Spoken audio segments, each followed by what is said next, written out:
acostumado. Para quem não sabe, isso aqui é o Jupyter Notebook, que é simplesmente é como se fosse uma extensão do Python meio adaptada para fazer coisas organizadinhas, assim, que nem dá para ver aqui. Aí eu consigo separar em texto e código, e aí todas as partezinhas de código aqui, é, elas podem ser executadas independentemente, você não precisa executar o código inteiro, você pode ir executando célula por célula. E eu acho que é bem mais bacana para organizar e tal. E fora que dá para colocar imagem, texto, enfim, dá para fazer todas essas paradas que eu acho que é super bacana, ainda mais para experimental. Então, enfim, quando eu programo na minha vida normalmente, assim, eu não uso Jupyter Notebook, mas para experimental eu acho ótimo. E aí tem duas formas de usar, né? Você pode usar acessando pelo web mesmo, tu pesquisa Jupyter Notebook, e aí vai ter o site, e aí você só clicar no site, abrir, tranquilinho. Ou você pode baixar o Anaconda, que já vem com o interpretador do Python, vem com o notebook, e eu acho que é bem melhor para mexer. Então, só antes de tudo aqui, antes de entrar no assunto para valer, eu vou trocar a tela da apresentação só para mostrar uma coisinha aqui que eu acho que vale a pena.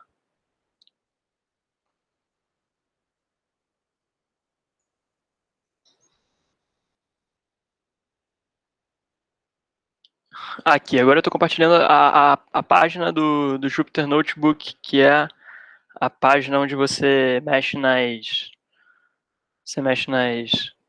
nos arquivos, e aí você pode ver que isso aqui é uma pasta do meu computador, chamada de diretório, geralmente as pessoas chamam. E aí quando eu abro ela aqui, eu tenho todos os arquivos que eu preciso, mais o notebook. Então, tudo que eu quiser rodar dentro do meu programa, teoricamente tem que estar nessa pasta, né? Então, se eu quiser chamar um arquivo, se eu quiser chamar um TXT, se eu quiser chamar uma tabela, qualquer coisa, eles precisam estar dentro dessa pasta, que a gente chama de diretório. Então, o arquivo do notebook, o arquivo do Python, isso aqui não precisa ser feito no notebook, pode ser feito no Python normal, mas eu só faço isso porque eu acho que é mais arrumado. Mas aí todos os arquivos que você vai usar tem que estar aqui dentro. Tá vendo? Por exemplo, aqui tem um arquivo que é um ponto .csv, e esse ponto .csv, por exemplo, ele é o arquivo que eu já pego direto do Excel. Ele precisa estar nessa pasta. Mas a gente vai entrar em detalhes nisso depois, eu acho que não vale a pena ficar perdendo muito tempo com isso aqui. Então, deixa eu voltar para a tela lá.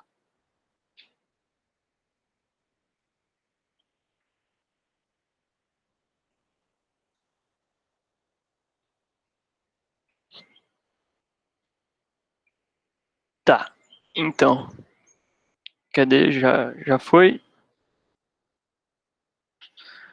Beleza. Então, vamos lá. Eu sei que tem pessoas aqui que estão acostumadas já com algumas bibliotecas que eu vou citar, algumas não, algumas nunca nem usaram. Então, eu acho que é bacana dar uma introdução razoável assim do que cada biblioteca tem a oferecer mais ou menos para poder mexer com elas com mais confiança e tal, e quem já sabe, enfim, vale a pena ver de novo. E qualquer dúvida, de novo, se abrir o mic eu acho que é mais bacana, mas eu tô vendo que talvez eu consiga ouvir o barulhinho do chat quando vocês mandam mensagem, não tenho certeza, mas enfim. Então vamos começar. Aqui, antes de tudo, importar as bibliotecas, né? Como eu falei, é uma parte mais importante. Eu ouço o barulhinho do chat. Perfeito, pode escrever no chat, então. Então, começando aqui com as bibliotecas, no caso aqui, são 4 bibliotecas, né, apesar de ter 5 importes, isso aqui. A primeira é o NumPy, conhecido de muitos aí, que é a primeira que a gente vai abordar. A segunda é o Pandas, que também tem um valor importantíssimo. Matplotlib, que é comumente usado para fazer plots e gráficos, interações, coisas bacanas assim. E as outras duas são todas do SciPy, que é outra biblioteca bacana. E eu importei duas aqui, duas coisas do SciPy, porque ele tem vários packs diferentes e tal, e ele é um pouquinho mais ramificado assim no sentido. Mas vamos começar pelo NumPy. Então, o NumPy é uma biblioteca que administra arrays. Esses arrays aí são estruturas de dados. O que significa?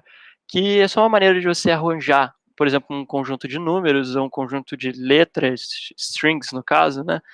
Enfim, qualquer coisa desse tipo. Então, eles têm uma diferença fundamental para a lista, né? Eu sei que muitos de vocês já viram listas, mas ele tem uma diferença bastante fundamental. Essa diferença é que vou criar um array aqui. Esse array é chamado incertezas, tá? A anotação é fácil, eu tenho que escrever np.array, aí eu coloco a lista dentro. Essa lista virou um array, ela deixou de ser uma lista do Python, agora ela é uma nova estrutura de dados.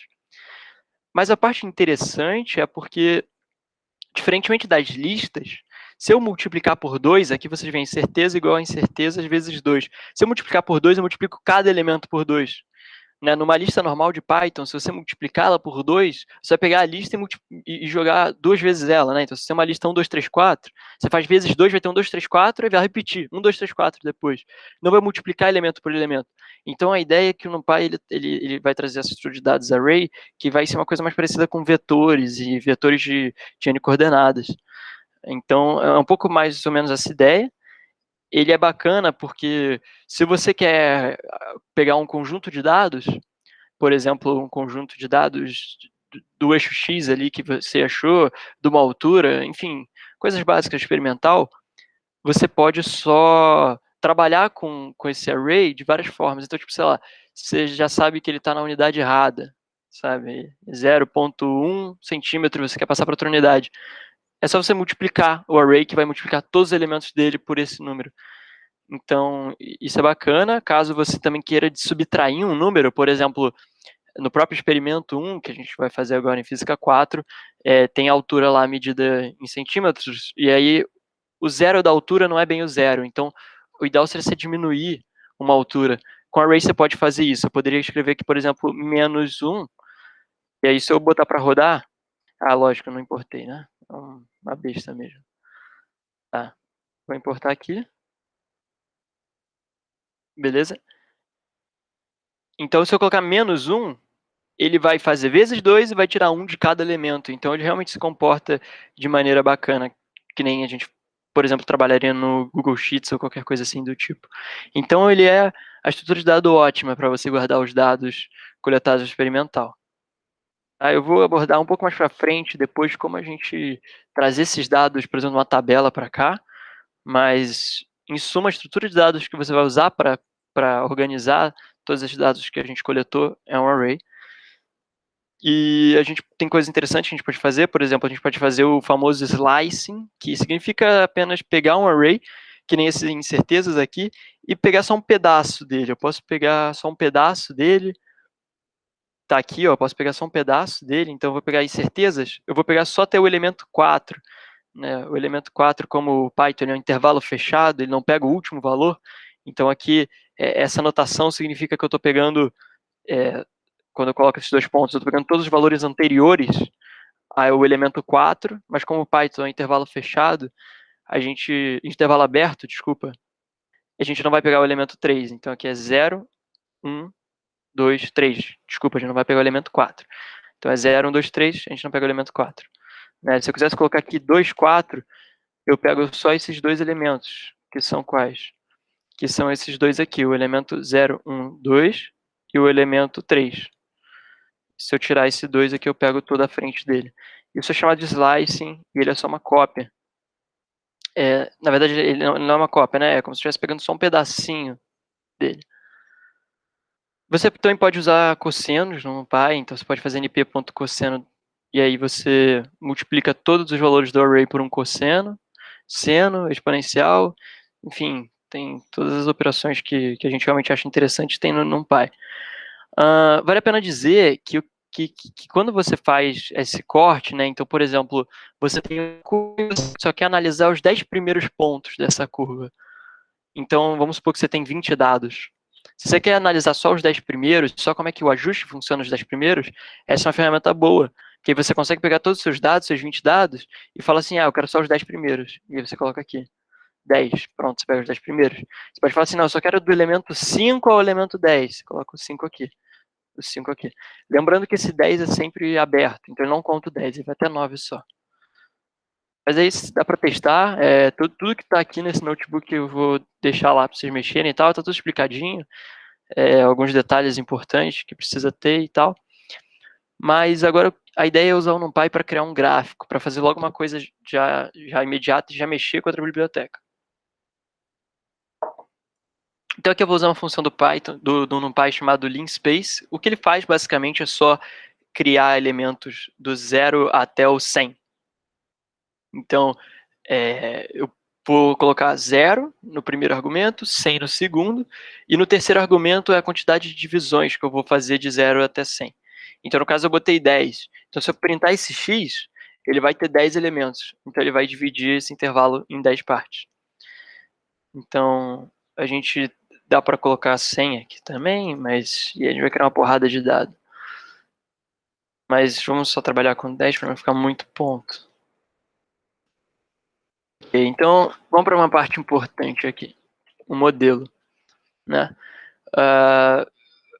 Como eu já estou sabendo, vocês já viram, acho que todo mundo já fez Mac, já viu função, e quem está vendo Mac agora vai ver função, já está vendo função também.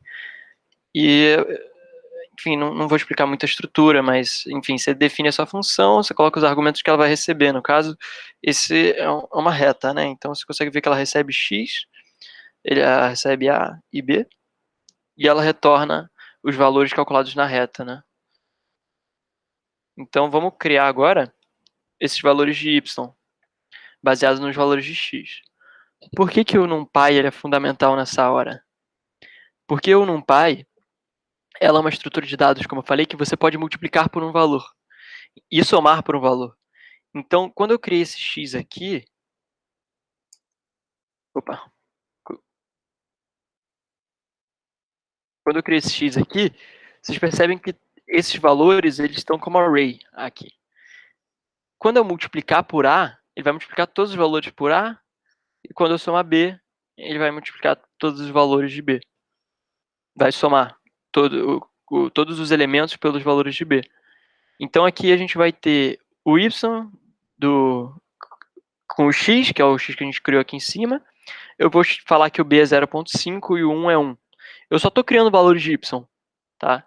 Estou criando valores de y arbitrários e seguindo essa reta que a gente colocou. Arbitrários porque eu defini esses coeficientes da minha cabeça, basicamente, né? E aqui vai ter outra coisa, que é a criação dos valores aleatórios que vão servir como sigma y. Então eu vou primeiro fazer um ajuste apenas para valores em y. Então eu vou usar essa função, esse método aqui do NumPy, que é para criar valores aleatórios entre 2 e 5. Então, fazer uma incerteza entre 2 e 5, ele vai jogar valores distribuídos uniformemente entre esses valores. Então, eu vou clicar aqui, executei, mas eu quero mostrar só que os valores de y, tá vendo? Ele tem a mesma cara do nosso array de x, porque na verdade ele só pegou os elementos que a gente tinha em x, multiplicou e somou por um valor. Vamos ver o sigma y aqui. A gente vê que ele criou os valores aleatórios distribuídos uniformemente aqui pra gente. Então, beleza, agora a gente já tem esses dois valores. A gente tem o valor de y, o valor de sigma y e o valor de x. Então, agora o que a gente pode fazer é o ajuste. Lembrando, a gente só tá com a incerteza em y por enquanto. Então, vamos... Ô, Rodrigo, Opa. rapidão. Sempre que você calcula a função de uma lista, ele te devolve a lista com os elementos calculados, com a função calculada em cada elemento, né? Então, a lista não, o array. Porque se for fazer o array. Isso, exatamente. Se for fazer com lista, vai dar embaraçado pra caramba. O array, toda a operação, ela é feita sobre cada elemento, literalmente. Beleza. Isso, Então, fala. se você definir ali, tipo, x ao quadrado, seu modelo é x ao quadrado, sabe? Aí só Sim, x vezes x vai dar certinho. Ele vai multiplicar elemento por elemento. vai multiplicar elemento por Legal. elemento. Então aqui, se eu botar o y, a gente vê que ele multiplicou, os valores estão bem maiores, óbvio. Então x... E inclusive, uma coisa interessante é que esse a, esse coeficiente a, ele também pode ser um array, tá? Eu poderia colocar a recebendo um array aqui, porque eu sou autorizado em multiplicar arrays. Né? Então, se eu quisesse colocar outro array, se eu quisesse colocar x, ele vai fazer também. Se eu quisesse, se o coeficiente b for um array, também vai fazer. Legal. E aí isso permite que você faça multiplicações matriciais também, porque você pode definir um array que tenha uma cara de uma matriz. E aí só que tudo bem, porque essa não é a multiplicação matricial que a gente conhece. Mas o NumPy tem uma função para isso. Uhum. Então dá para fazer isso bacana.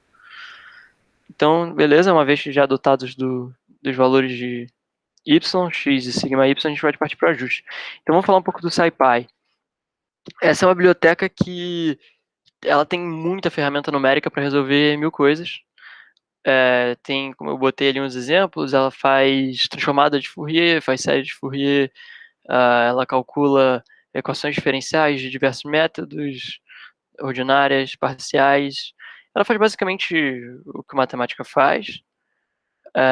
Um fator importante de lembrar é que essas bibliotecas, elas não são exatamente bibliotecas feitas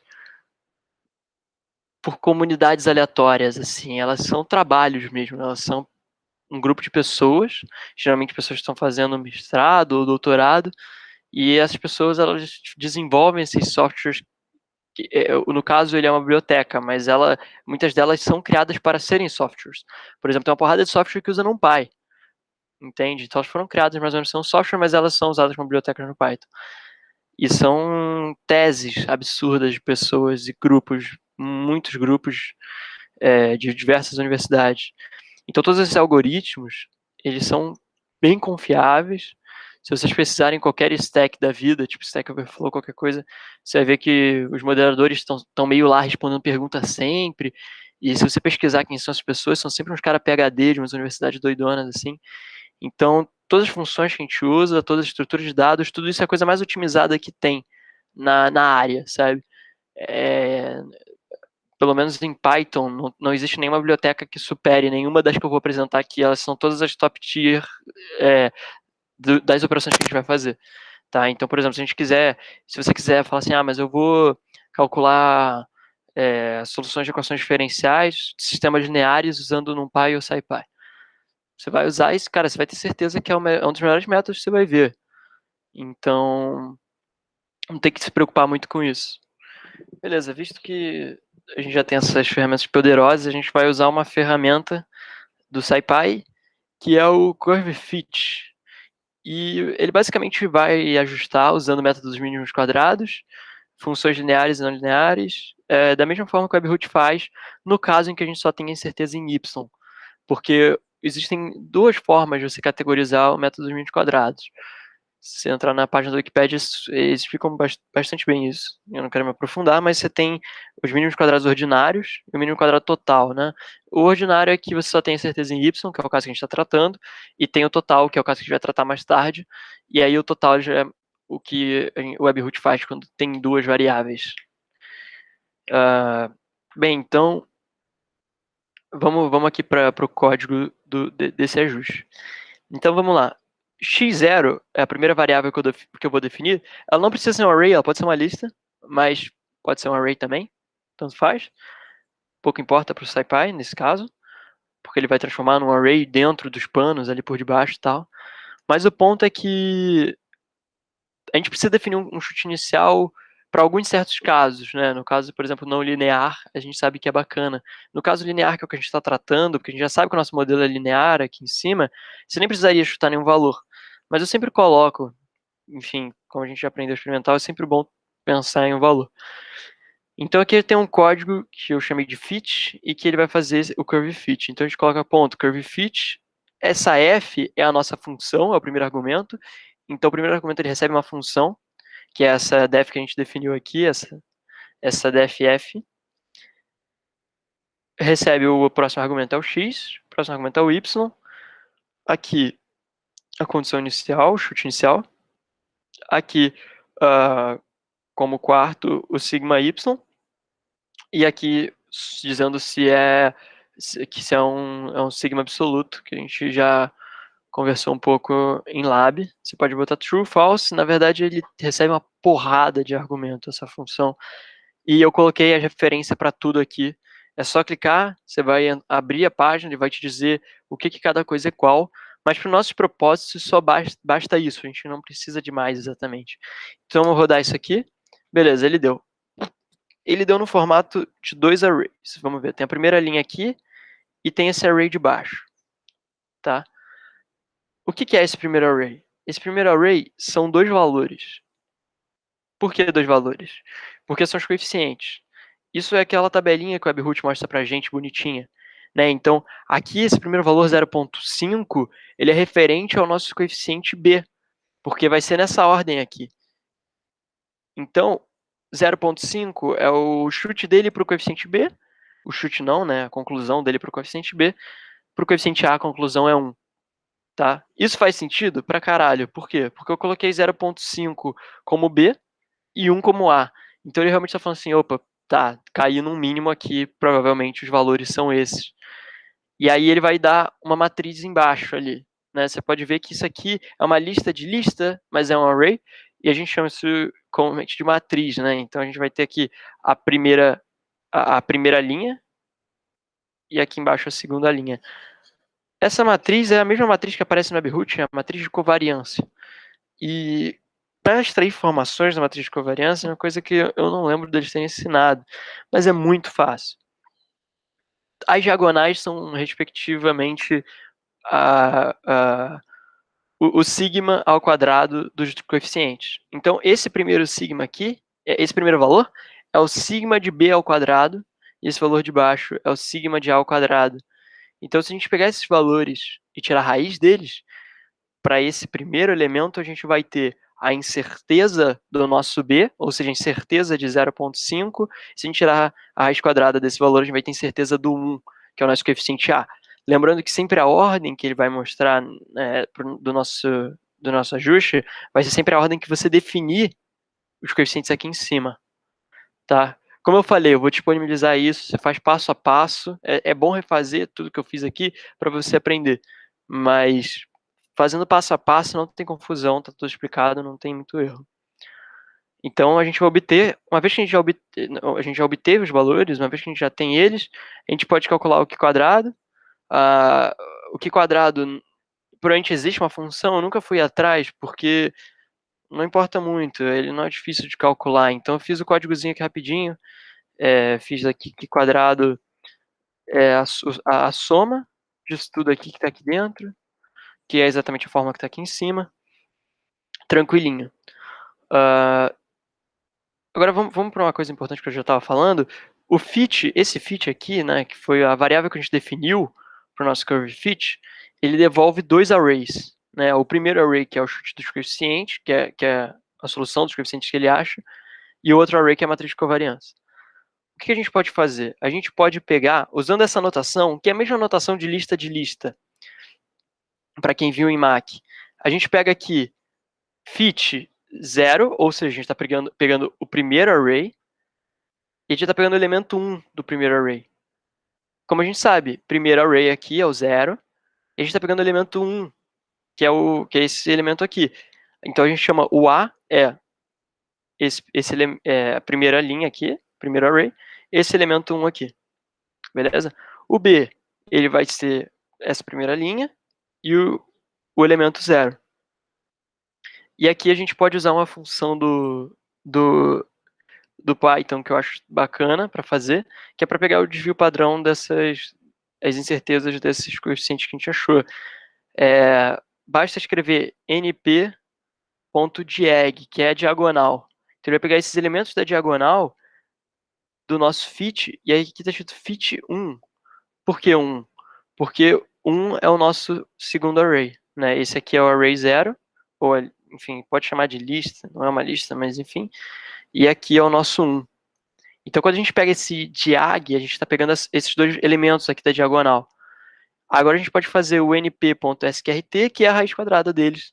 Então, agora a gente tem o desvio padrão aqui de cada um deles. Como eu falei, o Q quadrado, eu fiz essa formulazinha, dependendo do caso, a gente vai ir mais para frente, pode ser que ela fique um pouco diferente, no caso em que tem certeza nos dois valores, mas não vamos se preocupar com isso agora. Tá? Eu só vou agora printar aqui o valor das incertezas, só para você ver como é que realmente é. Então ele vai entregar um array com 2 valores. Então a incerteza para o nosso B é de 1.9.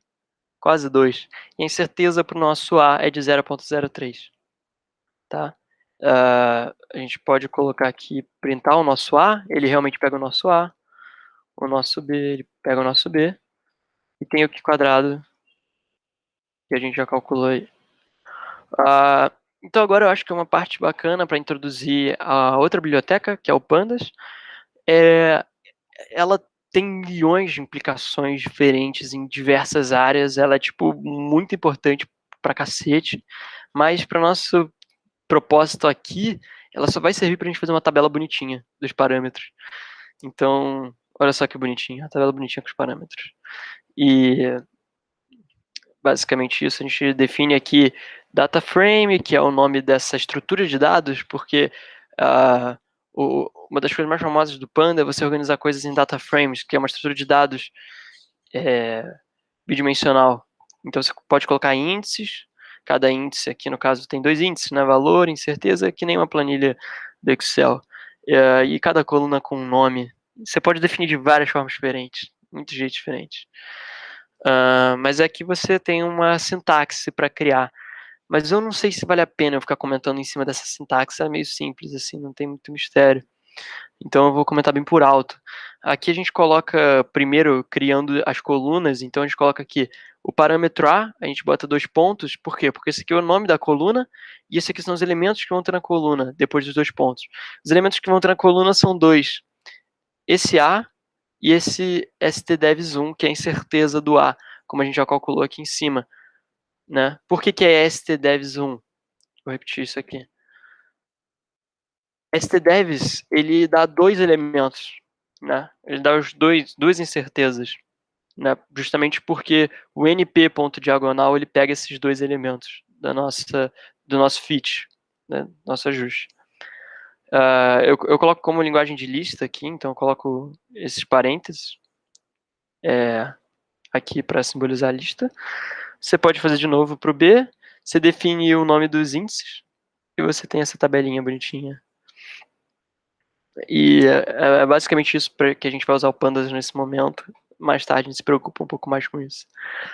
Vamos pro Matplotlib, que algumas pessoas também já estão acostumadas. Bem, essa biblioteca, basicamente, a gente vai usar ela para fazer gráfico. Dá para fazer todo tipo de gráfico, personalizado pra caralho, assim, com todo tipo de coisa, legendas e 1000 paradas diferentes. E ela é bem vasta no sentido de conteúdo online, sabe? Todas essas têm muito conteúdo online. Mas o Matplotlib ele tem muito conteúdo online na personalização de gráficos e é meio acessível, assim. Ela pode parecer complicada no início, assim, tal, mas se você seguir uma trajetória da introdução à biblioteca, você consegue fazer gráficos de qualquer jeito, gráficos muito fodas e coisas assim.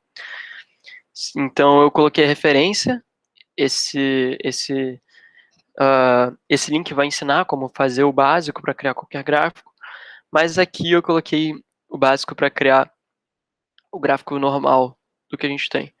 Então eu vou comentar um pouquinho de cada linha aqui. A primeira delas é porque a gente vai criar uma figura. Ela não precisa dessa linha de fato, mas é porque se a gente for nomear duas coisas com a mesma variável e tal, pode dar umas confusões. E é interessante você colocar isso, a figura, se você tiver 2 gráficos na mesma célula de código, por exemplo. Então, se você tiver 2 gráficos, você já vai saber que o H é a figura 1. Sempre quando você define uma coisa para o H, é sempre para a figura 1. Ou seja, o gráfico 1. Mas não precisa nesse caso. Não precisaria, mas eu coloquei para ficar mais completo. Então, aqui a gente tem o plt.plot. Esse ponto plot ele vai plotar a linha conectando todos os valores. Então, aqui eu coloquei no primeiro termo aqui o x, do segundo elemento o f de x, b e a. Então, o primeiro argumento são os valores de x, o segundo argumento são os valores de y. Lembrando que esse b e esse a que estão definidos aqui, a gente definiu aqui em cima, ó, a e b, que foram os coeficientes que a gente pegou da lista aqui, né? A gente pegou da nossa lista aqui. Tudo isso fica muito mais automático quando você já aprende, mas tipo, começa a aplicar de forma mais constante. E eu raramente defino esses A's e B's, eu já pego tudo de um array só e já jogo, não sei o que lá, fica tudo meio doido, mas sai bem rápido. Mas é bom fazer com calma no início. Então vamos pro Matplotlib aqui voltando. tem esse label igual a model, que é só como a gente vai dar label no nosso plot. Tem a cor, que eu botei preto. Aqui tem o nosso erro bar, que é aqueles tracinhos de erro. Então você coloca o X, você coloca o Y, né? Aqui esse Y, tanto faz qual Y mais ou menos você vai colocar. Ah, não, desculpa. Na verdade esse Y aqui é o Y dos dados, né? Porque você quer incerteza em cima dos dados, desculpa. Esse Y é o Y dos dados, né? Que a gente definiu lá em cima. Então aqui x, y. Eu vou repetir um pouco disso lá embaixo. Então, se não entender alguma coisa, pode perguntar, mas a gente vai voltar, ficar um pouquinho mais claro. O terceiro argumento é o sigma y. Esse FTMT é só para simbolizar como é que você vai querer dizer. Se vai ser uma bolinha com tracinhos para cima, se vai ser um mais, como é que você vai simbolizar esses erros? Tem vários jeitos de simbolizar. A cor vai ser vermelha. Aqui eu estou definindo um grid para ele, para fazer um gridzinho bonitinho. Aqui é o label do Y, que eu chamei de FX. O label do X, que eu chamei de X. Esse aqui é para salvar a figura. Então eu vou salvar em PNG. Lembrando, quando eu salvo a figura, ela vai para a pasta que a gente está rodando o programa. Então vai salvar lá. Ela salva no mesmo diretório. Então aqui tem um show, que é para ele mostrar para a gente a figura. Eu vou clicar aqui e vamos ver como vai ficar. É isso aí, a nossa figura. Como eu falei, os erros aqui eu coloquei em vermelho, o modelo em preto. Eu posso ainda escrever para colocar uma legenda bacaninha no nosso gráfico. E agora a gente tem aqui, ó, escrito model, para mostrar que o modelo é o que está em preto, ali no canto. Não precisa, né? É estético, em alguns casos precisa, mas no caso que a gente geralmente usa não precisa. Mas tá aí. Agora o gráfico de resíduos, tá? Ô, Rodrigo, Oi, manda. rapidão. Aquele R ali no label, ele é pra ficar tipo em fórmula? É para ficar em latex, exatamente. Eu posso escrever Legal. aqui, por exemplo, se eu quiser, sei lá, vamos fazer um sigma aqui. Sigma I, por exemplo. Você escreve e ele aparece um sigma aqui, tá vendo? A imagem é meio ruim aqui, porque essa é uma pré-visualização, mas ela vai salvar numa qualidade boa. Tá? O que, que vai determinar a qualidade? Esse DPI. Então você vai colocar, ele vai ficar numa qualidade boa, vai ficar grande pra caralho, bonito, bem HDzão. Mas se começar um preview, ele fica meio feio. Mas é isso. Mas boa pergunta, mano. Isso aqui é bacana, eu demorei pra descobrir essa parada. E dá pra alterar a fonte, né? Aí é customizando, né? Dá pra botar mil coisas. Sim, em vez de R aqui, também dá pra você botar outra coisa que fica em HTML, enfim, dá pra fazer uma porrada de coisa. Como eu falei, mano, essa biblioteca é muito louca, assim, de personalização. Você pode fazer mil paradas. Isso aqui é uma das coisas mais default que dá pra fazer, sabe? Mais simplão mesmo. É isso aqui. E, tipo, como é que você coloca incerteza em X se tivesse aí? Então, a gente vai chegar lá. Tá, tudo bem. A gente vai chegar lá. Mais pra frente. Agora tem um gráfico dos resíduos. Agora eu tô definindo uma figura 2. Agora a única coisa que eu vou mudar é que eu botei um get size aqui, que é para mudar a forma, né? Para não ficar esse quadradão. Eu não quero um resíduo quadradão esquisito assim. Eu quero um resíduo bacaninha, fininho, que nem o Webhook mostra. Então eu coloco esse inches 6,1, que é um formato que eu achei que fica bacana. A gente coloca aqui o nosso erro bar. A única diferença agora no nosso erro bar é que a gente vai fazer a distância do ponto para a nossa função ajustada, né, que é o que é realmente o gráfico de resíduo. Então a única diferença é que a gente coloca y menos a função aqui para ver as distâncias. Esse H-lines é só para fazer uma linha reta ali do zero, né? Label, savefig, é a mesma coisa. Então eu vou aqui mostrar, e olha só que bonito. Realmente eles estão muito perto da reta, porque a gente simulou esses pontos, né?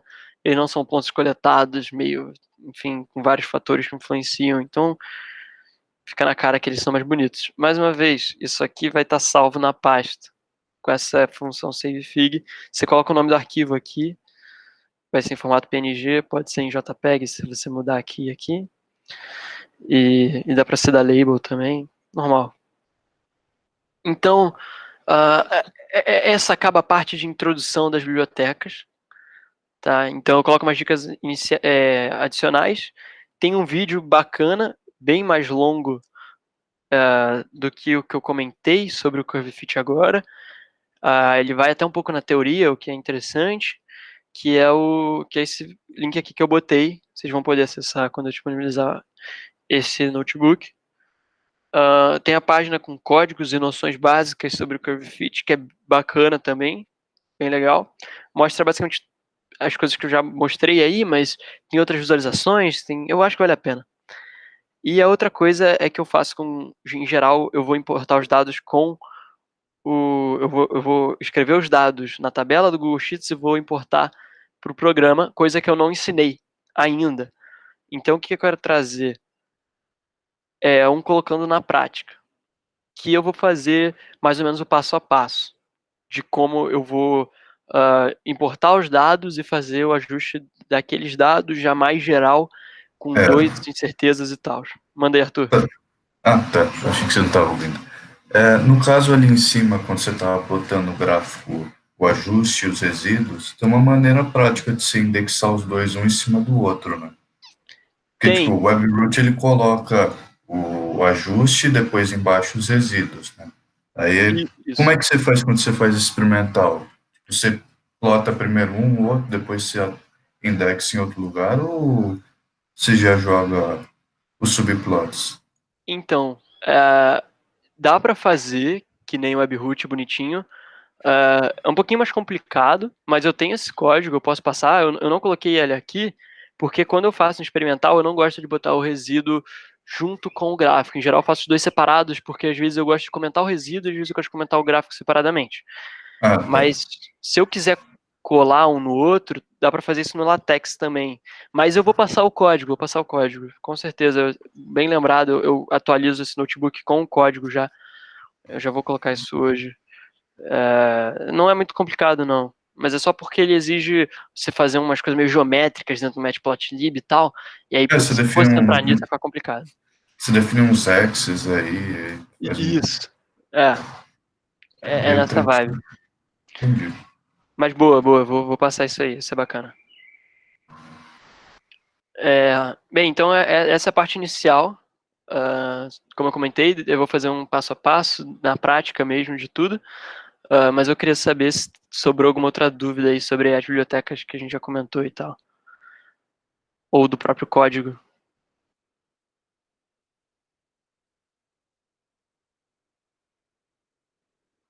Então, beleza.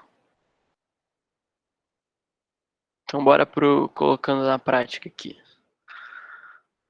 Como eu falei, em geral eu pego os dados e coloco no Excel, porque ele é muito mais fácil de você só escrever tudo e passar tudo para lá, mas eu não faço nenhuma conta. Então, em geral, o que eu faço é só um arquivo com as colunas, eu coloco o nome das colunas e eu coloco todos os arquivos embaixo. Então, o que eu vou fazer agora é abrir a tela do Sheets só para mostrar qual é o jeito que eu faço exatamente. Lembrando que tem várias formas diferentes de fazer, tem formas que que são coisas mais gerais, que você pode colocar uma grande quantidade de dados e mexer nessa grande quantidade de dados, mas aí já é uma coisa um pouco mais complicada. Eu já usei em alguns casos, dentro de experimental, isso, de precisar de um monte diferente de casos e separar tudo no mesmo data frame, tudo na mesma tabela e organizar isso tudo bonitinho, mas é bem mais complicado. Não é bem mais complicado, mas é mais complicado, eu acho que não cabe aqui. Então eu prefiro mostrar uma coisa mais rápida, assim, para já começar a brincar. E aí depois entrar para valer nos códigos. Então o que eu vou fazer aqui é só compartilhar minha tela do Sheets.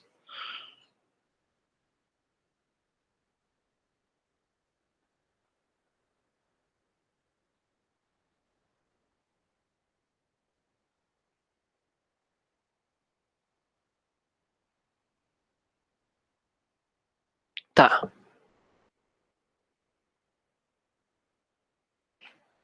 Já apareceu aí, né? Tá aí. Beleza. Então bora lá. A página do Sheets é aberta.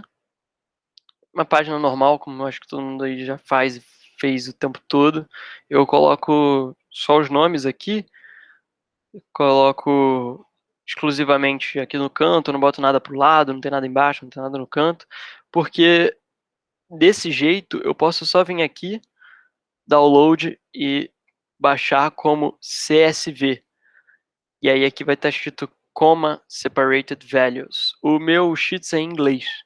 Eu acredito que muitos de vocês devem ter os Sheets em português ou Excel, o que faz com que o separador decimal seja uma vírgula. Isso não é um problema, porque dá para mudar isso no Python, mas o Python, o separador decimal dele é um ponto. Esse é um fator importante. Mas eu vou mostrar como importar esses valores com vírgula e transformar tudo em ponto. Mas o ideal é que já importasse com ponto aqui, porque fica mais fácil, mas enfim, não tem tanto problema. Então, file, download, você baixa o CSV. Uma vez que você baixar o CSV, você vai jogar ele para a pasta onde você está mexendo no Python, né? Para a mesma pasta. Então, eu criei uma pasta chamada experimental e eu simplesmente coloco nessa pasta tudo que eu vou usar. Então, eu falo, tipo, experimental atividade 1. Coloca tudo que tem nessa pasta de experimental atividade 1. Então, eu vou abrir aqui o notebook de novo. E vamos lá. Esse CSV já está dentro da nossa pasta. Eu chamei ele de exemplo.txt. Desculpa, vamos lá. Tem duas formas de importar. Você pode importar um TXT e um CSV, mas vamos começar pelo CSV. Então aqui eu uso pandas para importar. Então o que eu escrevo é pd.read underline CSV e eu vou colocar o nome. Então aqui o nosso nome é exemplo.csv. Lembrando, esse arquivo tem que estar na pasta do programa do Python que você está fazendo, ou do Python ou do notebook. Então, eu vou importar aqui, e você vai ver que é bem simples. Esse head aqui, ele é só para mostrar os 5 primeiros termos, mas eu posso tirar ele e a gente vai ver a tabela inteira. Eu ver aqui a tabela inteira. Esses são os valores, exatamente importado do jeito que a gente tinha colocado no Sheets. Ok, então eu vou ensinar agora o PDF. O PDF não tem mistério nenhum. É basicamente a mesma coisa. Então, tá aqui, ó. Data.read CSV, eu só boto txt e o separador, que é o que separa cada coluna, como esse barra T. Então, eu tenho um exemplo.txt, ele está escrito que nem um arquivo txt que a gente já está acostumado, só que com espaços entre os elementos. E aqui ele deixa bonitinho, do jeito que a gente quer. Então, a gente pode importar tanto txt ou não. Lembrando, se o decimal tiver diferente, eu posso escrever aqui, ó, decimal igual a vírgula. Quando eu coloco isso, eu vou pegar tudo que tiver vírgula e o decimal vai virar ponto quando eu passar para o Python. Então eu estou dizendo assim, nesse arquivo txt os decimais estão com vírgula. Então quando você importar o txt, você vai importar eles com ponto. Então é basicamente isso que esse comando faz, o meu txt já estava em ponto. Isso aqui se aplica a mesma coisa para cá. Tá? Eu posso escrever aqui decimal, e aí eu boto aqui vírgula. Então eu importo tudo com ponto, ainda que tenha escrito vírgula no CSV. Então uma vez que a gente já está em os dados, nossa tabelinha bonitinha, tem fatores importantes sobre essa estrutura. Eu acho que o mais importante sobre essa estrutura é que cada coluna pode ser interpretada como um array, como a gente já viu. Então, eu posso fazer operações com as colunas. Então, eu posso multiplicar colunas por números, eu vou multiplicar todos os elementos dela. Eu posso somar uma coluna com a outra, que eu vou somar cada elemento dela separadamente. Então, ela se comporta como um array. No fundo, se você pegar os valores de uma coluna, ele vai ser mais ou menos um array. Então aqui, para análise de dados, vamos trabalhar o que a gente quer, que é o nosso ajuste. Então primeiro vamos colocar um modelo. Então, como experimental a gente está acostumado a ter um modelo pronto, raros os casos que não, eu peguei esses dados de forma com que eles fossem mais ou menos ajustados com uma parábola. Eu usei isso de um experimento que a gente já fez, que foi o experimento em que a gente tinha aquele campo magnético, e que a gente não sabia se ele ia comportar como uma parábola ou não. Foi a última atividade de Lab 3, penúltima, na verdade. E E eles são ajustados mais ou menos por uma parábola. Eu não quis pegar os dados perfeitos de uma parábola justamente para ter essa graça do ajuste. Então vamos lá. A nossa diferença fundamental nos nossos dados é que a gente tem certeza em x e y. E eu acredito que é o que que a maioria que está interessado, porque é o que a gente mexe o tempo todo. Então, incertezas em x e y, a gente vai tratar de uma maneira um pouco diferente, com a mesma biblioteca que a gente já fez o último ajuste, que é o SciPy. É a mesma biblioteca, não é o mesmo método, mas é a mesma biblioteca, então a gente vai, apesar de ser a mesma biblioteca, definir as coisas de um pouquinho diferentes. Então, vamos definir agora o nosso modelo, e a gente vai colocar a def. Agora a nossa f é px, né? Só que a parábola tem 3 coeficientes. Só que esse p, ele é um array. Ele não é mais os valores como a gente estava escrevendo antes, né? Que nem a gente escrito naquela f, que era f de x, a e b, ou b e a. Agora, os coeficientes precisam ser um array. Então, você vai colocar um array aqui. Você não precisa definir esse array antes. A gente só coloca que essa função vai receber um array. Esse array vai ter um P0, que é o elemento A, um P1, que é o elemento B, e um P2, que é o elemento C da parábola, tá? Lembrando que o nosso X, ele também é um array, né? Olha para a nossa tabela, o X aqui, ele é a coluna, e a coluna de um data frame é interpretada como um array. Então, tudo bem, não tem problema. Então, aqui a gente a gente dá return na nossa função. Fator muito importante é a ordem, tá? O SciPy, ele só entende o ajuste se os nossos coeficientes forem escritos em um array, como eu já comentei, e se o x estiver do lado direito, x segundo argumento da função. É desse jeito porque eles programaram desse jeito, não sei porquê, mas é desse jeito, é uma convenção. Então o x é sempre do lado direito. Se você escrever do lado esquerdo vai dar bosta, e eu já errei isso muitas vezes, fiquei puto, e era só por causa disso. Então, lembrando, P é um array. Ô, Rodrigo, Manda. cara, faz diferença do jeito que você define a função nesse return? Porque, tipo assim, eu tô ligado que o NumPy ele tem uma precisão maior, não tem? No cálculo de função? Ou nada a ver? Como assim, no cálculo de função? É porque, sei lá, tipo, lá em Mach 1 tinha uns problemas lá. O Flávio sempre dizia pra gente a gente evitar a elevar alguma coisa ao quadrado, e sim, tipo, Ah, multiplicar ela 2 vezes, sabe? sim, sim. Então é nesse sentido. Aham. E aí, tipo, qual que seria a melhor opção? Eu multiplico 2 vezes, ou elevo ao quadrado desse jeito aí, com 2 asteriscos? Ou sei lá, eu pego uma função de elevar ao quadrado do NumPy, por exemplo. Tá, olha só. Não tem. No caso do elevado ao quadrado, pelo menos do conteúdo que eu absorvi no Stack Overflow, não importa muito, cara. Elevado ao quadrado não importa muito. Mas algumas coisas são importantes. No caso, por exemplo, você quer escrever um cosseno, você pega o cosseno do NumPy.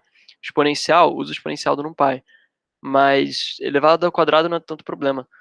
Uma coisa interessante seria talvez você se tiver sei lá, uma coisa elevado a, tipo, sei lá, x elevado a 9, qualquer coisa assim, você ficar atento se o elemento, se a coisa que você está usando é um array.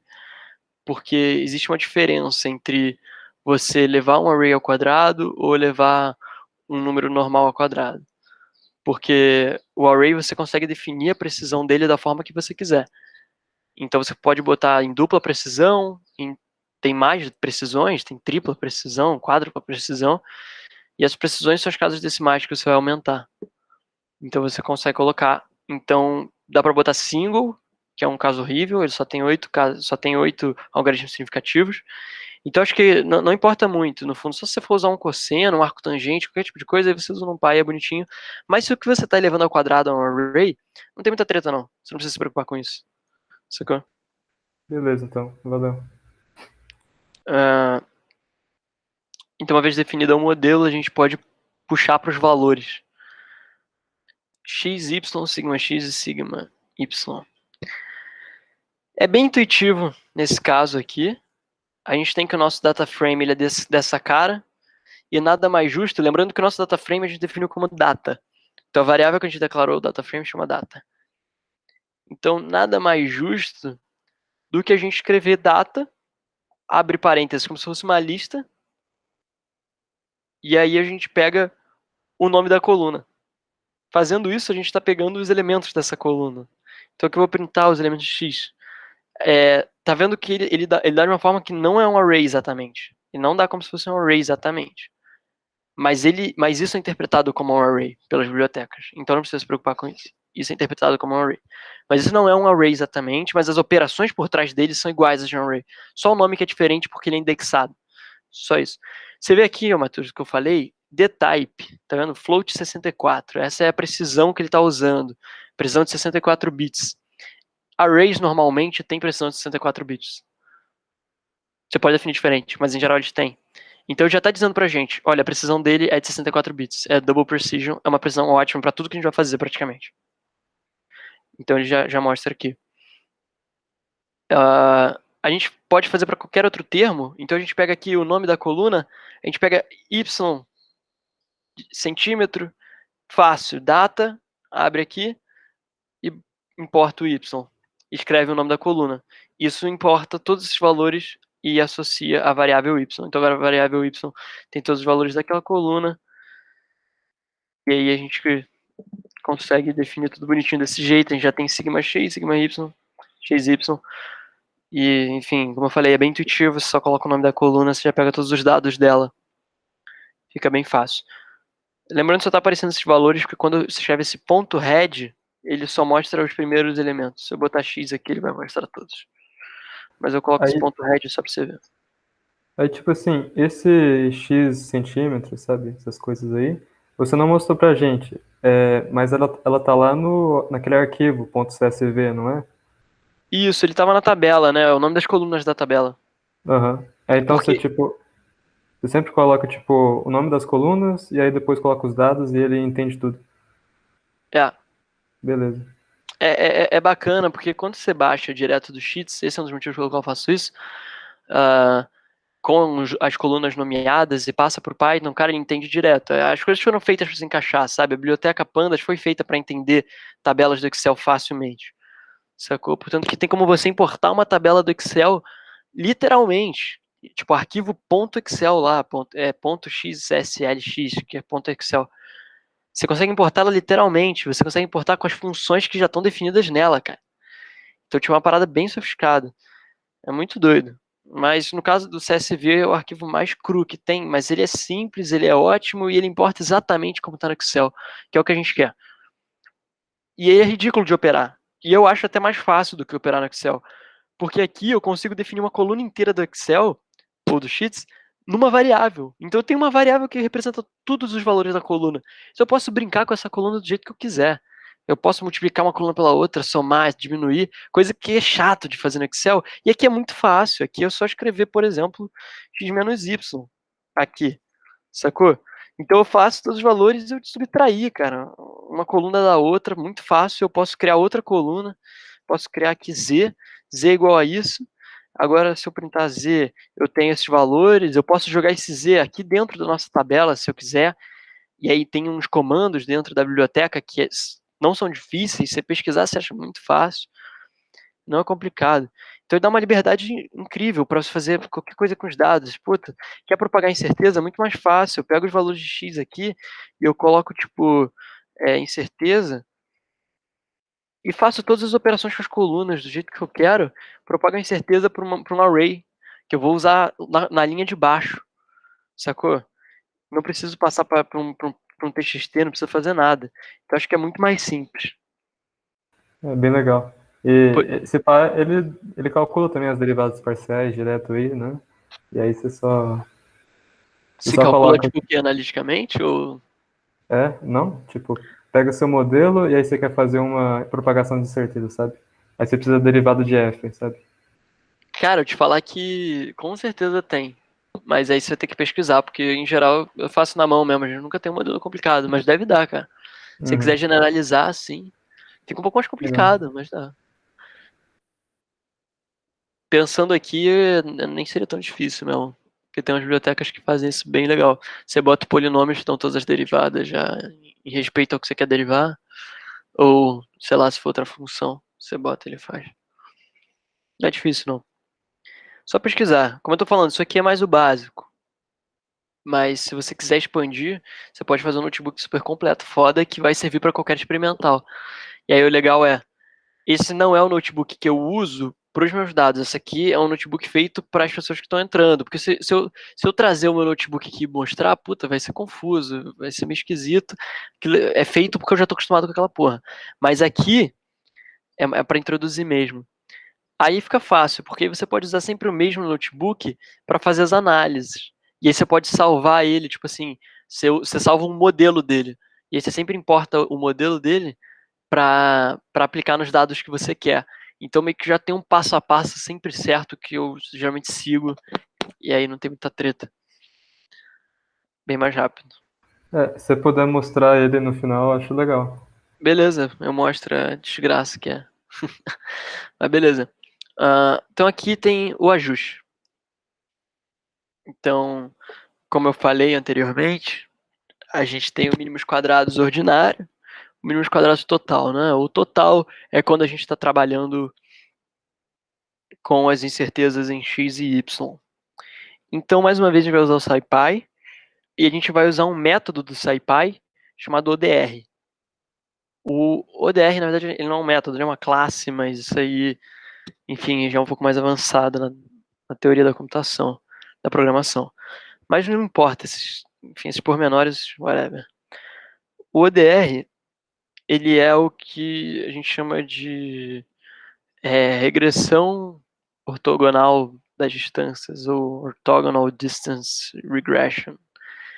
E ele é basicamente o que o Webroot faz. Eu demorei para chegar nessa conclusão, mas se você pesquisar um pouco, talvez você ache. Eu tive que pesquisar mais que um pouco para achar isso. E basicamente são sinônimos. Eu não sabia que era. Então, mínimos quadrados total é sinônimo de ODR. E dá para você pesquisar isso aí mais pra frente. Ele é só um pouquinho mais chato de definir do que o outro, né? Você vê, caralho, quanta coisa escrita aqui, mas isso aqui não muda nunca. Então eu dou Ctrl+C, Ctrl+V nisso o tempo todo. Mas eu vou escrever bonitinho aqui, só para mostrar como é que é. Então vamos lá. Primeiro a gente cria um objeto modelo.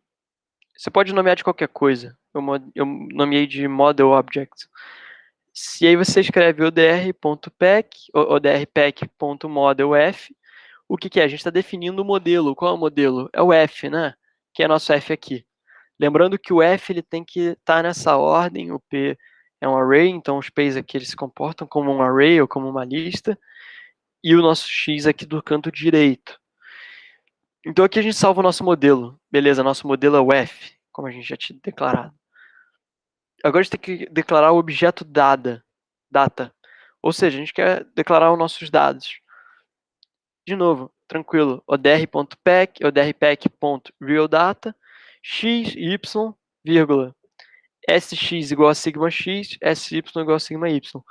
Sx é por erro em y, sx é por erro em x, sy por erro em y. De novo, essas variáveis x, y, sigma x, sigma y, a gente definiu aqui, ó. Opa, a gente definiu aqui. Elas estão definidas aqui. X, Y, sigma X, sigma Y. Aqui em cima. Agora que a gente já tem nossos dados, o nosso modelo, aqui dentro da biblioteca, a gente vai usar uma coisa que faz a regressão. Então a gente vai colocar odr igual a odr.odr.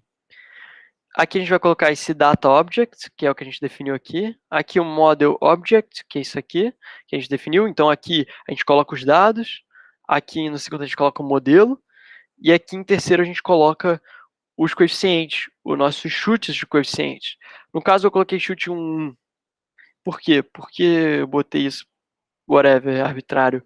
Eu nem lembro quanto é que dá os coeficientes. Mas aí a gente coloca o nosso chute.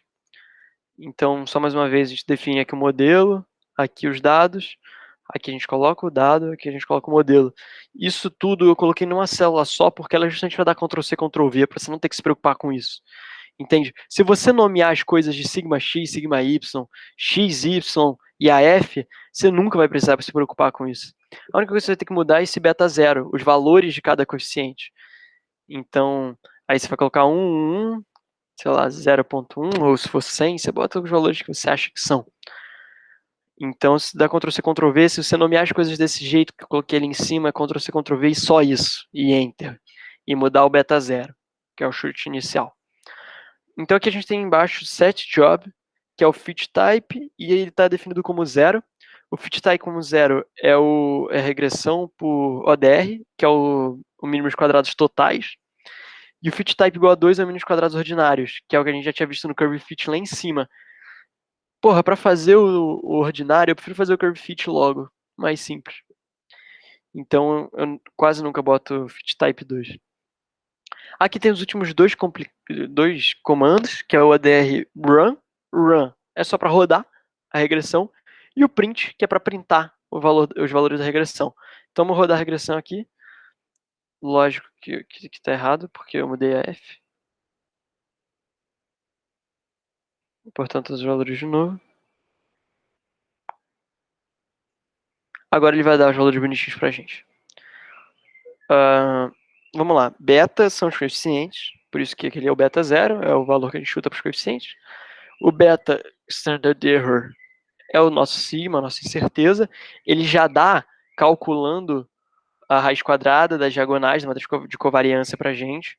Então, se você conferir, você pode fazer a raiz quadrada desse primeiro valor da matriz de covariância que está aqui, vai dar 7,6 vezes 10 a menos 3. Já conferir para ver se ele está fazendo o mesmo trabalho bonitinho. E é lógico que ele está, porque muita gente usa isso no mundo. Então, ele já dá bonitinho para a gente. Escrito, bonitinho, bacana. Legal, né? Então a gente já vê os coeficientes aqui, primeiro coeficiente, segundo coeficiente, terceiro coeficiente. Lembrando, é da maneira como a gente definiu aqui. Então aqui, ó, P0, ou seja, o A vai ser igual ao zero que está aqui. O B é o 1, então é esse do meio que está aqui. O C é o outro. Então esses aqui são os valores que ele chutou para a gente, que ele achou de solução para a gente. E embaixo o erro deles, de cada um. Ele coloca aqui a matriz de covariância, ele coloca um resíduo, uma variância do resíduo, é uma informação que a gente não usa experimental, tem inverse condition, a gente também não usa experimental, então você pode só esquecer por enquanto disso. Então, Rodrigo, manda. esse beta é a convenção que eles usam, né? Eles chamam sempre os parâmetros de beta, né? É só isso, eles chamam de beta. Por isso que aqui é beta 0, inclusive. O beta 0 é justamente qual os valores que você vai chutar. Chama de beta. O residual variance, ele tem alguma coisa a ver com Q quadrado? Ou nada a ver? Tudo tem a ver com que quadrado aí, tecnicamente, né? Porque o que ele tá fazendo é isso, né? Isso é tipo o Q quadrado reduzido? Então, eu dei uma pesquisada. Não, ele não é exatamente o Q quadrado reduzido. Ele se relaciona, mas ele é para um teste estatístico, que a gente não aprendeu. E então eu comecei a ler, mas eu vi que eu não manjava, eu falei, porra, não vou estudar mais ele pra não falar merda. Uhum. Então é isso. Mas se você quiser, você pesquisa. Tem até na referência do ODR. Ele não explica muito bem, não, mas aí você tem que baixar um PDF que ele mostra a teoria, que aí explica. Uhum. Eu vi esse PDF, é muito complicado. Pois é complicado pra caralho, e aí, enfim, fica meio arbitrário. Mas no Stack Overflow tem uma galera que mostra. E esse inverse condition, ele é tipo algum parâmetro indicando convergência, né? Porque ele vai fazendo regressão e tal, né, várias vezes. Eu acho que é isso mesmo, cara. Pode querer, você chegou a ler sobre isso? Não, só intuição, é porque ele é tipo 10 a menos 8. Ele é 10 a menos 8, exatamente. Mas acho que é porque, tipo, ele por alto. Então eu não queria falar muito sobre isso pra não falar merda, mas tem a ver com isso, sim. Peraí, outra pergunta. Eu pensava que o Webroot, ele propagava a incerteza em X, jogava para Y e usava o MMQ normal, sabe? Ele realmente usa o ODR mesmo? Então, é porque na verdade é a mesma coisa. A mesma coisa? Aham, porque quando. É isso que eu tava falando. Eu não achava que era a mesma coisa. Eu achava que era uma coisa diferente. Mas não, porque o que o. O que o. O que a gente tem até no blog do Swide, ele mostrando como é que faz e tal, ele fala, bem, no caso que a gente tem certeza em x, y, a gente vai jogar as incertezas para y. E aí a gente vai resolver desse jeito, e o nome disso é o método dos mínimos quadrados totais. Uhum. E aí eu fui fuçar assim, eu achei uns ODRs para outras linguagens, tem para C, tem para R, várias outras. E aí na referência desses ODRs das outras linguagens, tava escrito justamente isso, que o mínimo quadrado total, que é conhecido também como ODR, é a operação mais usada para fazer ajustes de funções não lineares. Então, é a mesma coisa.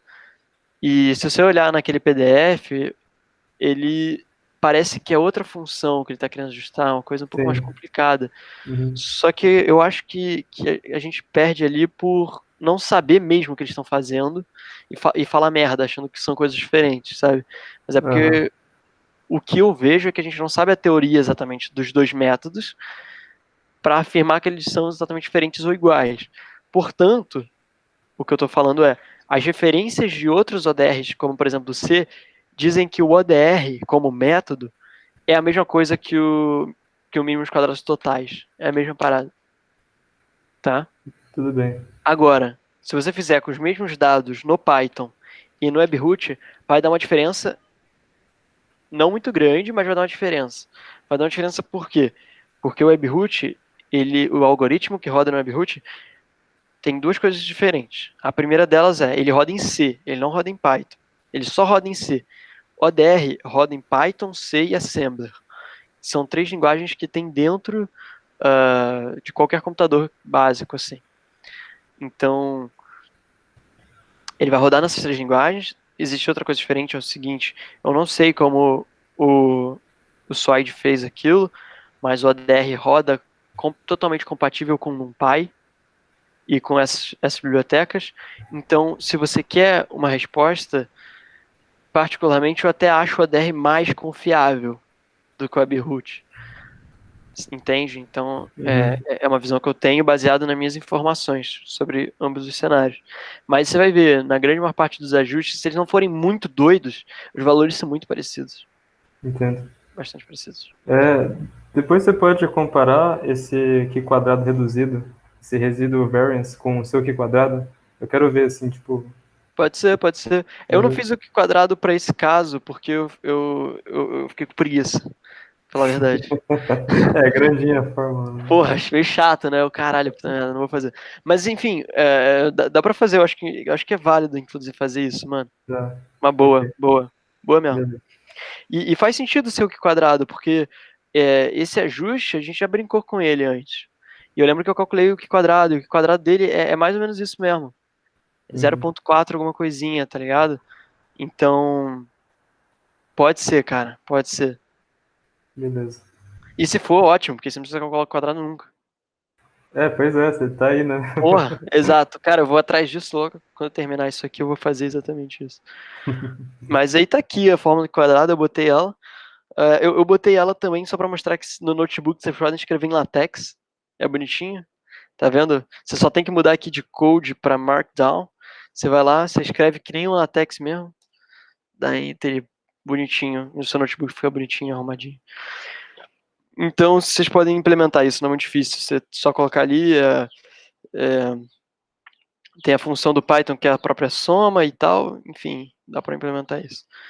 Então agora vamos pra parte que muita gente tá aí querendo saber.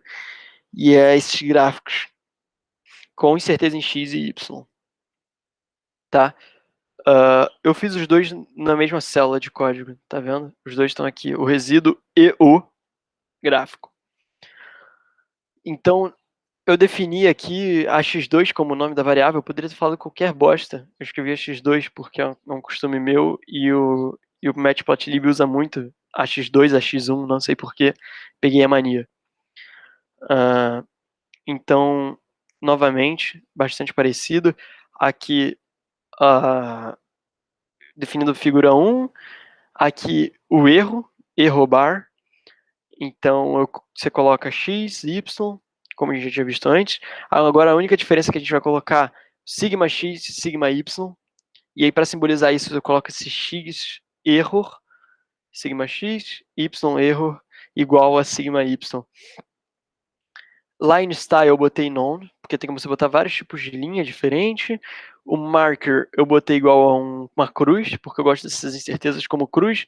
Você poderia botar qualquer coisa, tem vários jeitos malucos. Se você botar M, dá uma figura. Se você botar hexágono, dá outra figura, exeg, enfim, tem mil coisas. Se você entrar, você vai ver, é muito louco. Tem uma que é um coraçãozinho, tem várias paradas, mano, muito doido.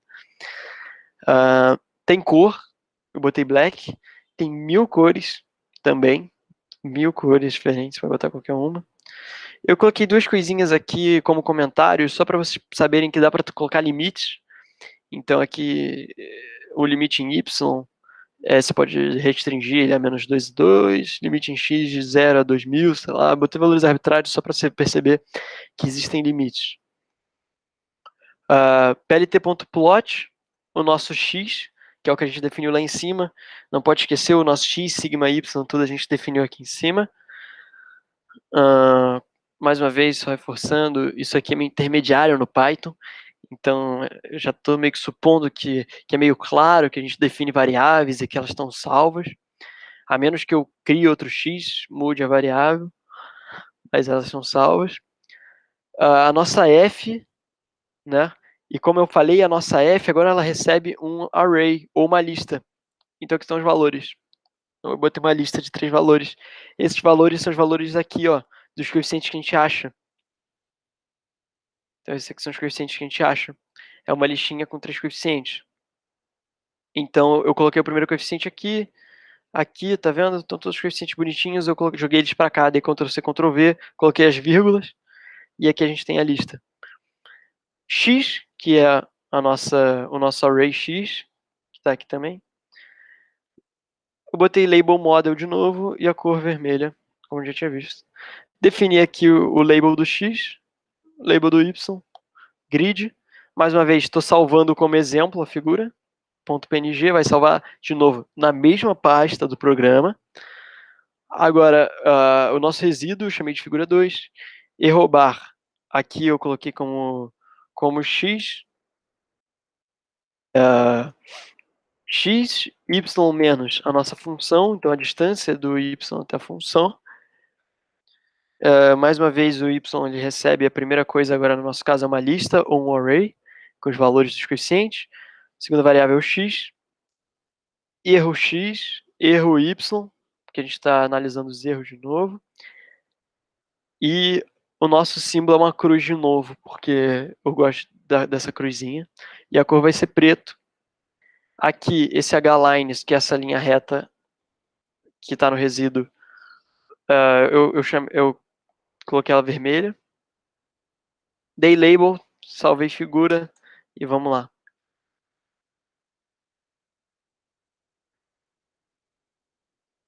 Isso, ótimo. Então, esse aqui são os gráficos. Tá vendo? Esse é o erro de cruzinha. E a gente vê como ele está propagando em X. E você vê que o resíduo está bem mais doido, porque esses realmente são dados coletados que a gente viu do campo magnético. Então, você pode mudar. Eu vou mudar aqui só para vocês verem. Eu vou colocar aqui X, só para vocês verem um jeito diferente de definir as incertezas. Aí, ó, sei lá, pra galera da cosmologia, que gosta de uns bagulho meio doido, tá ligado?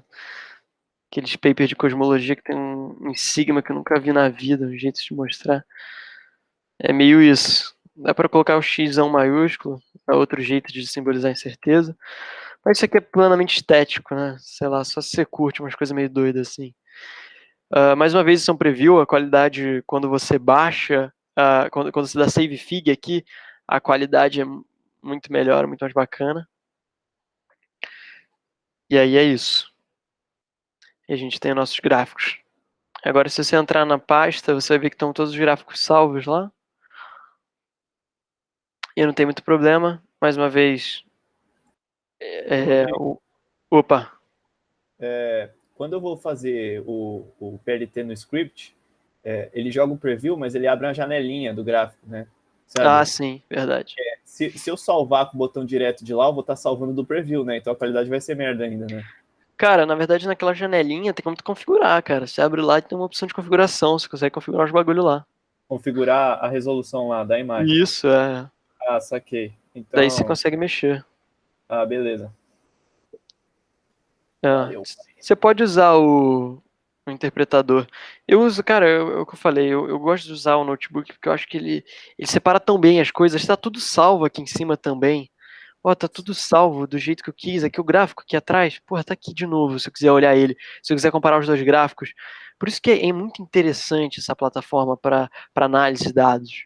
Porque eu consigo salvar Na pasta? também na pasta, ele deixa salvo na pasta e deixa salvo aqui, ó, dentro do notebook para você. Então esse gráfico ele tá salvo na pasta e tá salvo aqui no notebook. Uhum. Então, porra, se eu quiser voltar e falar assim, opa, não, mas eu quero comparar os dois gráficos, eu crio dois gráficos. Eu falo assim, ó, beleza, esse gráfico é assim, eu quero olhar o de baixo.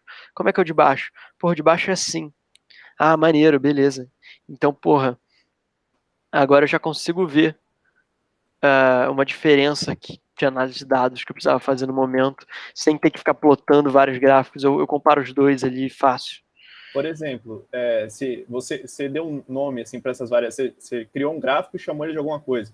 Se eu quiser criar outra célula ali para botar um gráfico em cima do outro, eu posso fazer isso rapidão, assim.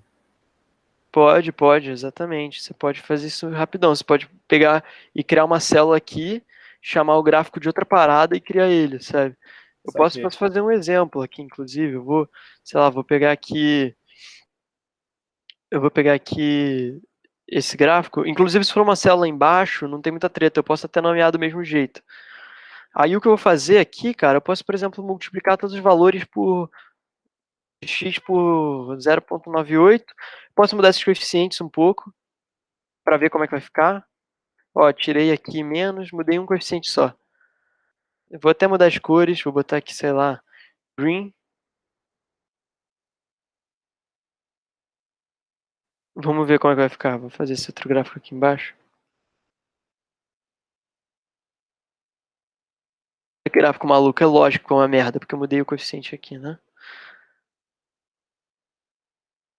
Vamos voltar pro coeficiente que tava. Ah, ele tá ajustado mal porque eu multipliquei os valores por uma coisa. Mas aí eu consigo comparar. Olha que bacana. Eu posso olhar para esse gráfico e falar assim, opa, esse aqui é esse ajuste, esse aqui de baixo é outro ajuste, eu consigo comparar eles, muito fácil, muito prático. Tá vendo? Enfim, é imediato e aí não tem tanto problema para ter que ficar plotando mil coisas diferentes e tal. Rodrigo, Manda. tem alguma maneira de alinhar o eixo dos resíduos com o eixo do ajuste? No horizontal, no caso.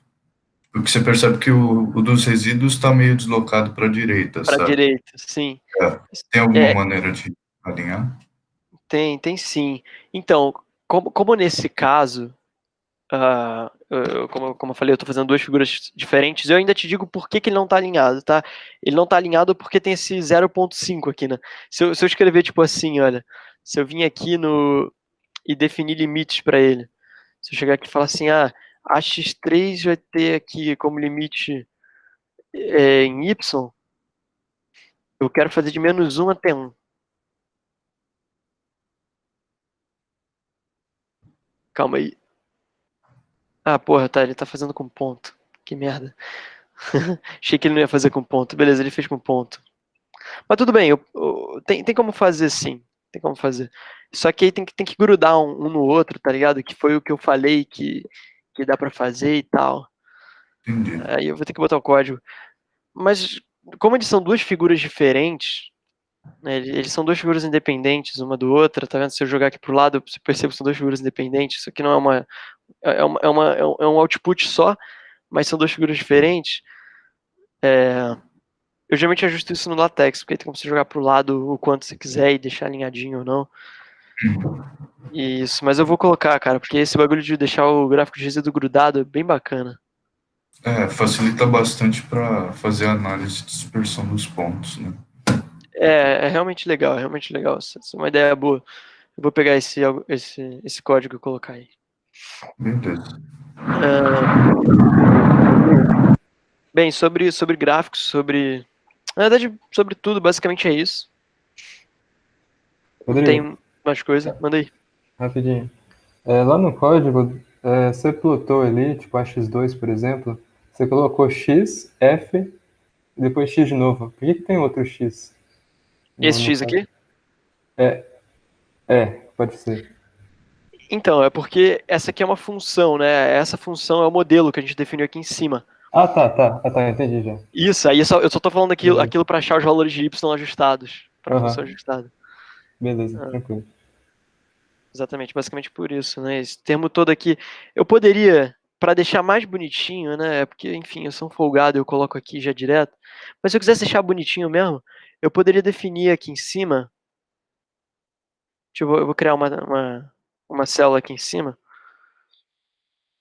Poderia definir aqui em cima, por exemplo, um YI. Aí agora eu não preciso mais escrever essa porra toda aqui embaixo. Sacou? Eu posso pegar isso tudo e falar assim, não, tá, isso aqui é um YI. E aí fica bem mais bonitinho, bem mais organizado, tá vendo? No DR tem como você fazer ele retornar os parâmetros para salvar numa variável? Tipo, colocar A Ah, igual a beta zero, sabe? Beta de zero. cara, se tem, eu não sei se dá, tá ligado? Então, em geral, o que eu sempre faço é só pegar aqui, Ctrl C, Ctrl V do print do ADR e colocar aqui, sacou? Então eu Uhum. venho aqui e coloco. Só precisa colocar as vírgulazinhas, porque dá sem vírgula. É isso. Mas deve dar, mano. Não duvido que É daria, uma não. coisa simples, né? Tipo, parece. Pois é, pois é. É porque, Uhum. como eu falei, esse print aqui ele tem uma função que você chama. Então, de repente, tem um out.variable, sei lá, que ele Uhum. dá todas as informações numa variável, assim, com array e tal. Legal. Então, é basicamente isso. Acabou terminando aí num tempo previsto. Então, bacana. Alguém tem mais alguma dúvida? Aconteceu muita coisa aqui, cara. Falei muita coisa, muito conteúdo, tem muito assunto. Se alguém tiver uma dúvida, se for lá em cima, pode voltar que a gente não tem problema. É, no caso, quando você vai denominar o nome dos eixos, né, aquele R que está no PLT.x label, aí, antes de você colocar entre duas aspas, esse Rzinho é o quê? Então, se eu tirar esse R, tirar o R dos dois, olha o que vai acontecer.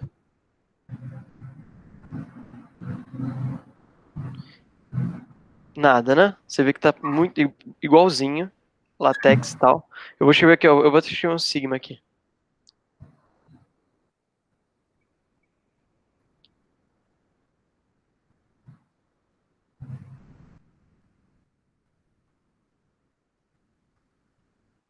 Viu? Ele aparece o sigma bonitinho e tal.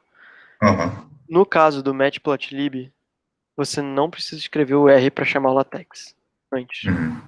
Ah, esse Rzinho. Chamar o latex na fonte do jeito que a gente quer bonitinho. Mas em certos textos a gente precisa. Eu coloco ele porque, enfim, não vai mudar nada e se eu estiver colocando em outro lugar, eu quiser botar latex em outro lugar, aqui do notebook ou qualquer outra coisa assim, aí, pô, vou precisar botar o R. Então eu só faço por convenção, mas você pode botar sem. Inclusive essas coisas que tu coloca antes, tem outras que em vez de R são outras paradas e tal. E eles fazem outros comandozinhos, dá para mudar a fonte escrevendo antes, assim, se escreve uma coisa antes aqui, que no caso não é R, eu não sei o que é. Mas você acha esse conteúdo online, facinho, não tem muita treta não. Entendi. Beleza. Valeu.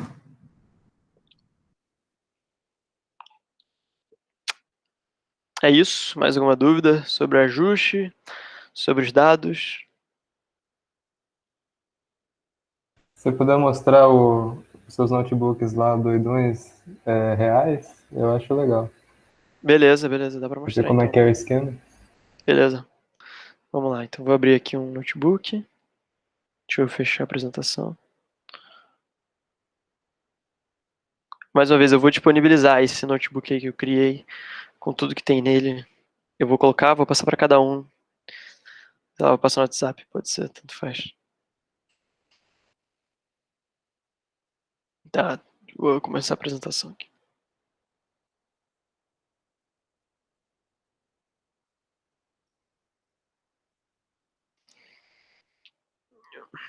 Vamos lá, vocês vão ver que tem muitas coisas que são parecidas. E tem algumas coisas que vão ser meio jogadonas, assim, que é diferente. Isso aqui foi pro caso do notebook da atividade 4. Você vê, os importes são os mesmos. Raramente vai ter um import diferente, raramente mesmo. Porque as bibliotecas são tudo que você precisa.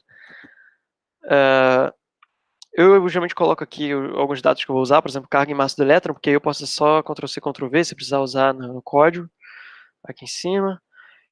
Aqui eu coloco os dados. Então, olha, vamos para uma coisa que eu tinha comentado antes. Essa aqui é a atividade 4 do experimento 3 de Lab 3. Vamos lá, vou plotar todo... calma, não importei. Eu vou plotar todos os dados para mostrar.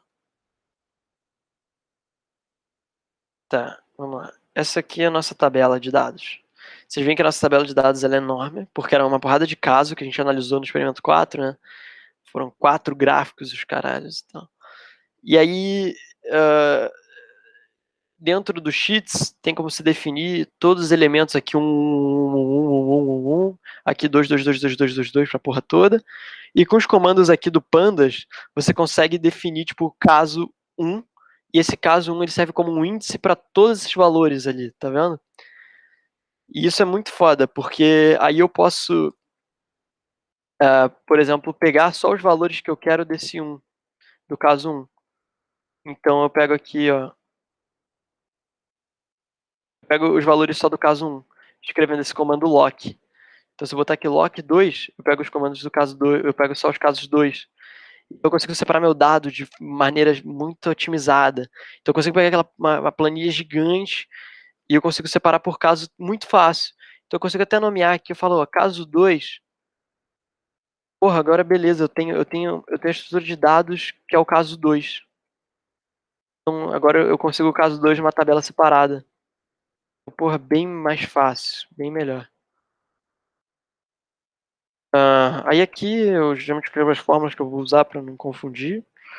Faço aqui os sigmas e tal, uma coisa meio bagunçada, não sei o que, número para um canto, para o outro ali.